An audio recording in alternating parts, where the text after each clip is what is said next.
Hello, Tokyo. I, Today I'm talking about my startup story. The organizers told me that there's a lot of early stage startup here, so that my story of finding GOGOVAN and getting into several countries will be quite interesting to the audience. That's why today I'm going to talk about a lot of my background and the finding story of my company instead of the business model of GOGOVAN. But just FYI, GOGOVAN is a sharing economy platform for logistics. We match drivers and customers, which is mostly business, to move their goods. We have motorcycle, van, and truck as you see on the screen. We are operating in Singapore, Hong Kong, Taiwan, South Korea, and now over 170 cities in China right now. On our platform, over 2 million drivers are actively working on our platform. But today, as the MC said, I'm a high school dropout. I dropped out from Hong Kong High School in 2005. And then I got a one-way ticket to California to continue my life. My dad spent all his living to buy a one-way ticket for me to go to California. And then by the time that I arrived in California by October 2005, there was no school took me in. And then the first thing I need to do is to find a Chinese restaurant to work and start to make a living. So today my story is going to tell you anyone here, no matter what kind of background you are, you can start a business. The company that you see on the screen called GOGOVAN is a company I founded with only 250,000 yen. Lot of money, only with 250,000 yen. And then we became the first unicorn company from Hong Kong, and then operating in several countries. I've never written any mobile application. I'm not from a computer science background. And I'm also not from a rich family. I screwed up my public exam when I was in high school in Hong Kong. That's why I need to drop out. Okay? With that background, I got a chance to do something very interesting I'm passionate about, and then land myself here on this stage to talk to you guys in Tokyo. When I started the company, I've never expected I can be in Tokyo to talk with you guys and share my story. If anyone asks me, I don't think my story worth to be shared when I was like 5 years ago. I'm just a nobody, just like you guys may be sitting down there as an audience. But now I guess I have a lot of fascinating experience that can share with you how we started the company and how it's scaling up. And then it took one simple concept from Hong Kong, which most of the VC, most of the investor think a company from Hong Kong is not going to win the Southeast Asia market, and the team from Hong Kong won't understand the Chinese market. But we tackled that kind of challenge years over years and proven myself and our team that we can do it. You don't need a master degree or anything to do business. But with dedications and passions, just trying to solve the problems by yourself every single day, find good team member, that you can do it. That is the background of my sharing. So I was saying that I was a high school dropout. By the time I was in California, I made every single penny in school and the Chinese restaurant to pay off all my tuition. So my dad, after he bought a one-way ticket for me to California, I started making money on my own. How did I do it? Other than being a delivery guy for a Chinese restaurant, I sell a lot of stuff on eBay. I used to fix a lot of bicycle and then trade online on eBay and then sell it to my classmates because we have a lot of international students. And then every time that I saw some new international student moving in, and then I would go to their apartment. Hey, do you need a bicycle, go to school? Okay, I have a lot. Okay, how about I sell it to you like 20 bucks or 30 bucks with insurance. If anything wrong with your bike, you can come to me, I fix it for you.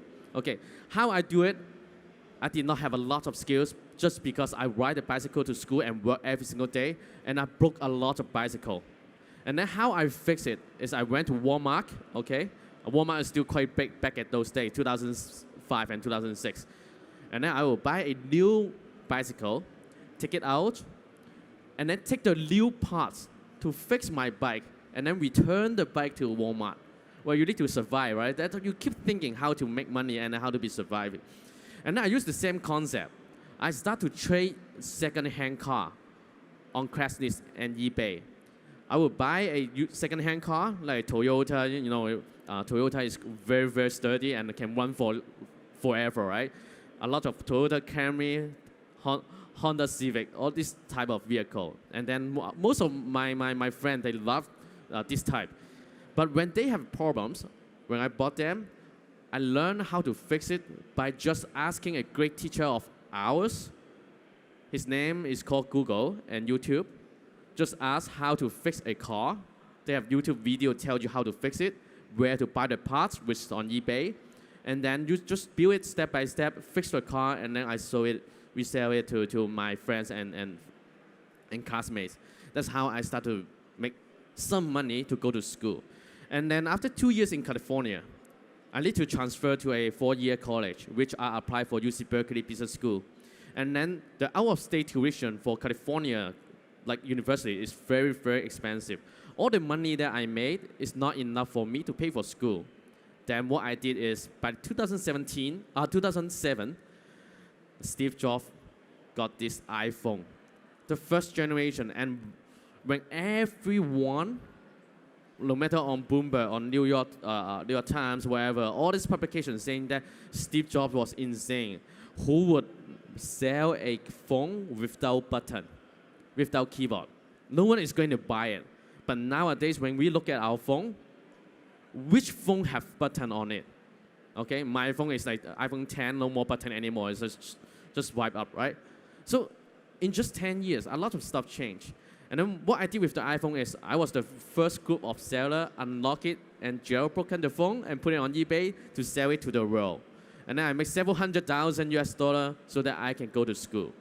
That was me. That was my very entrepreneurial background. I'm not a very, very smart guy that I don't know how to do computer science, program, anything. I'm just a typical guy, but the environment forced me to do something very, very interesting so that I can survive. And the same concept, actually, we can put it in any startup.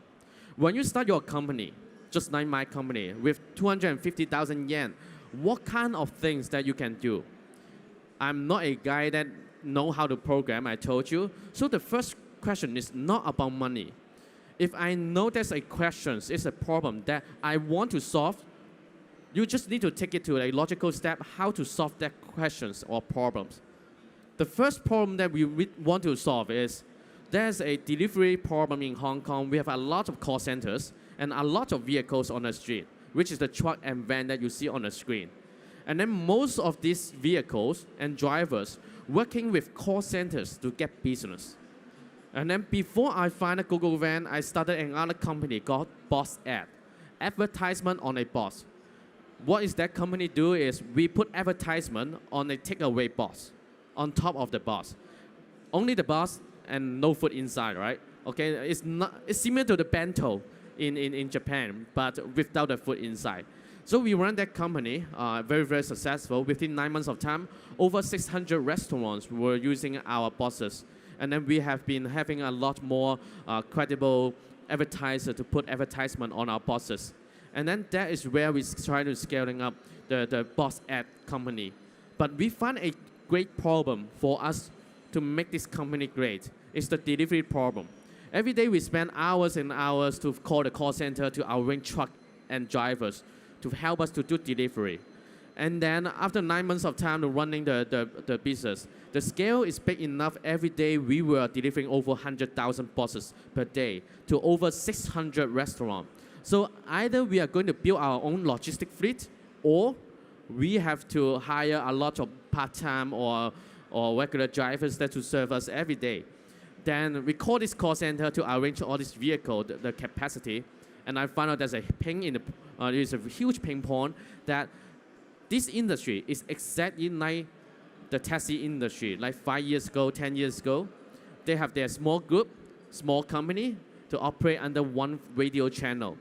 And then after a while, the radio frequency, the call center couldn't solve our problems.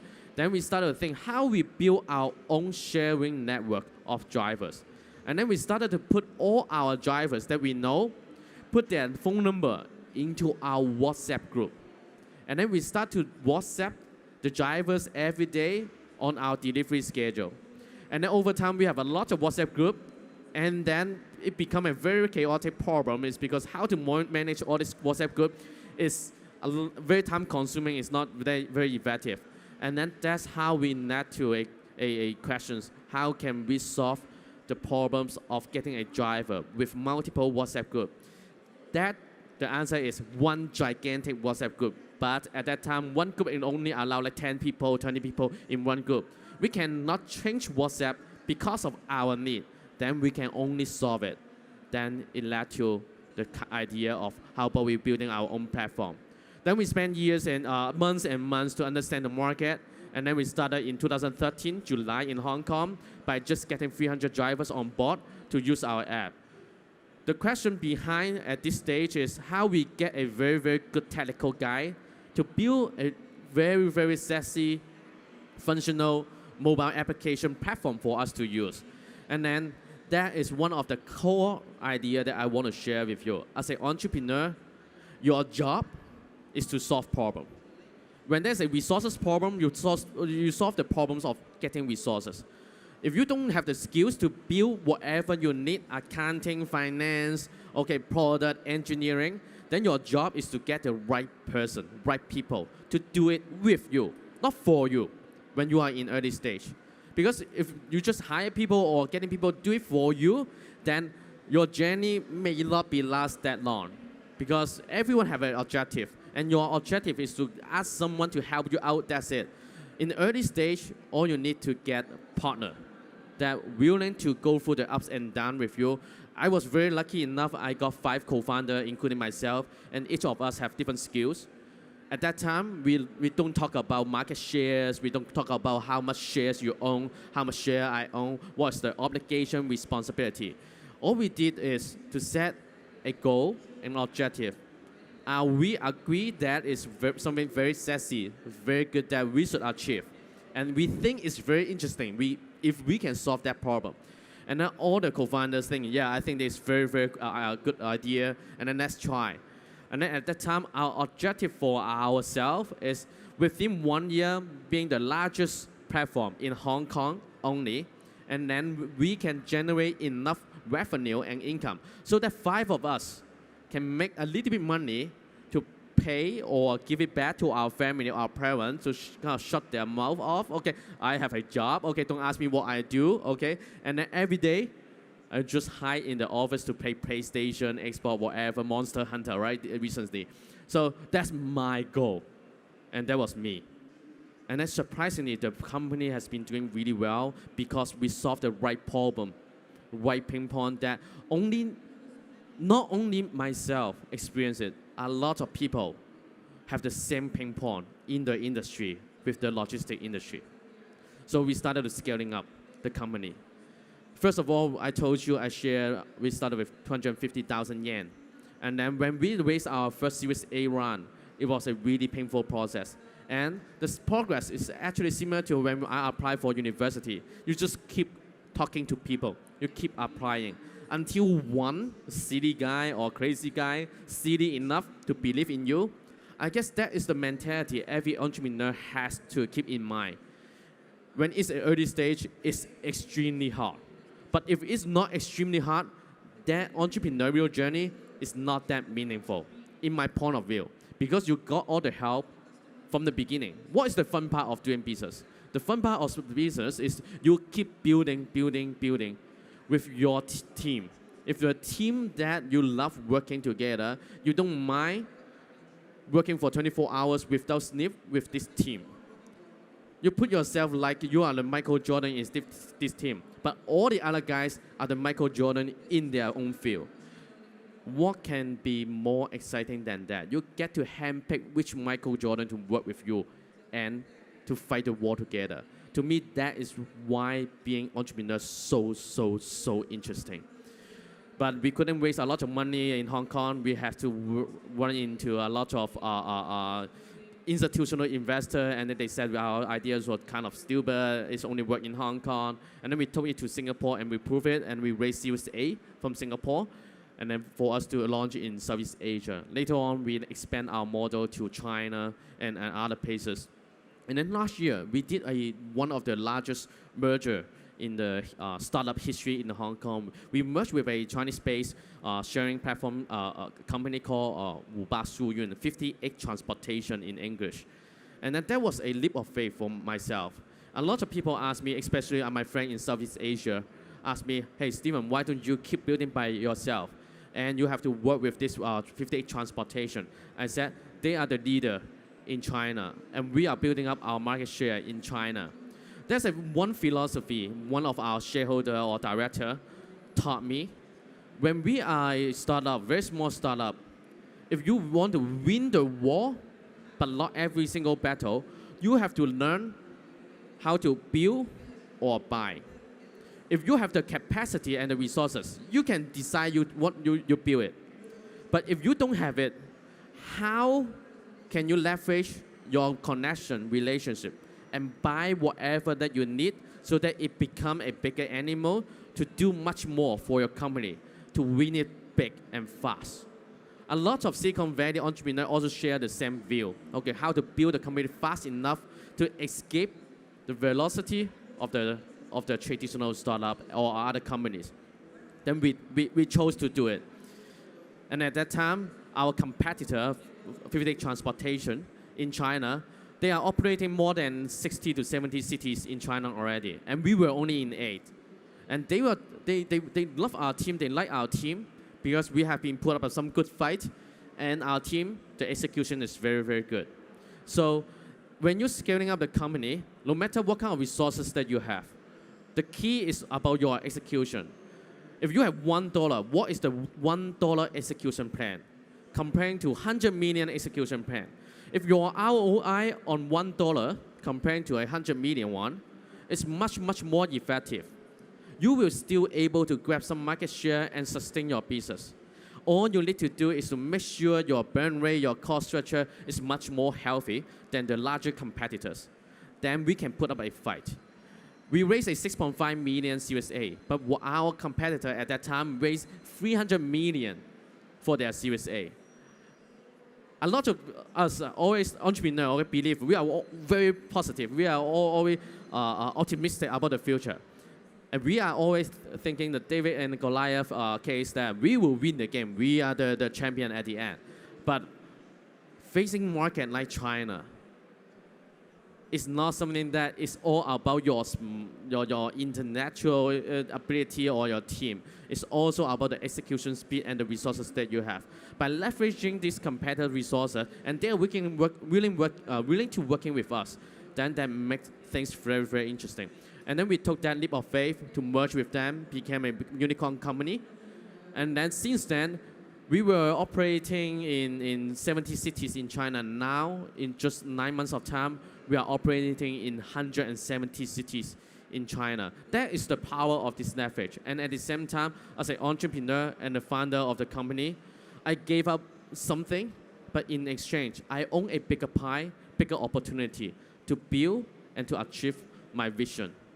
So that was my background and how I started the company, how I built it over the years. I have a lot of interesting story. When we were in Singapore, I hired the taxi driver who drove me around to be my first team member for Singapore as the operation manager. And then I hired an ex-IBM executive to have like a 90% pay cut to join us in South Korea. All these stories are very, very interesting. If you want to start your company or running your company, raising angel round Series A is one of the stage. As soon as you decide you want to build a company, that's a good start. Don't stop. Keep fighting.